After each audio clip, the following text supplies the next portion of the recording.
ଶୀତରେ ହିଁ ମନେ ପଡ଼େ ପୂରବୀ।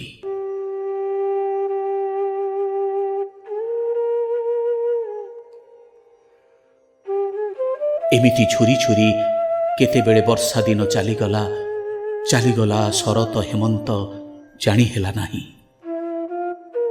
ବର୍ଷାର ଅବିରାମ ବାରିଧାରାରେ ଏକାକାର ହେଇଗଲା ଆଖି କୋଣରୁ ଝରି ପଡ଼ୁଥିବା ଟୋପି ଟୋପି ଲୁହ।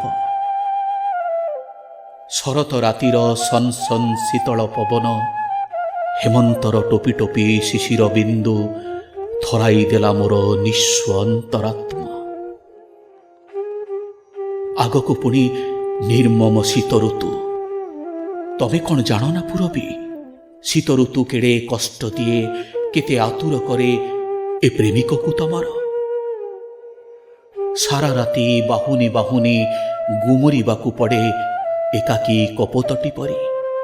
ସାରା ସକାଳ ପୁଣି ସାଉଁଟିବାକୁ ପଡ଼େ ମୋତି ପରି ଚକ୍ ଚକ୍ କରୁଥିବା ନିର୍ଜନ ଲୁହବିନ୍ଦୁମାନଙ୍କୁ। ତଥାପି ସରେନି ଶୀତ, ସରେନି ରାତି। ନଦୀର ଏପଟେ ଥାଏ ଜଣେ ତ ଆରପଟେ ଆଉ ଜଣେ। ନା ଥାଏ ନୌକା, ନା ଥାଏ ନାବିକ କେହି ପହଁରେଇ ନେବାକୁ କୂଳ ଖାଉଥିବା ନଈ। ନା ସରେ ଲୁହ, ନା ସରେ ଅପେକ୍ଷା। ପୂରବୀ ପୂରବୀ ବୋଲି ଯେତେ ଡାକ ମୋର ପିଟି ହୋଇ ଫେରି ଆସେ ଦୂର ଦିଗନ୍ତରେ। ଏ ଘନ ଘୋର ହେମାଳ ଶୀତ ରାତିରେ ଦୂର ଦିଗନ୍ତରେ ଜଳୁଥିବା ଦିହୁଡ଼ିର ନିଆଁ ଟିକକ ଜଳୁଥାଏ, ଲିଭୁଥାଏ, କେତେବେଳେ ପୁଣି ଜଳି ଉଠୁଥାଏ।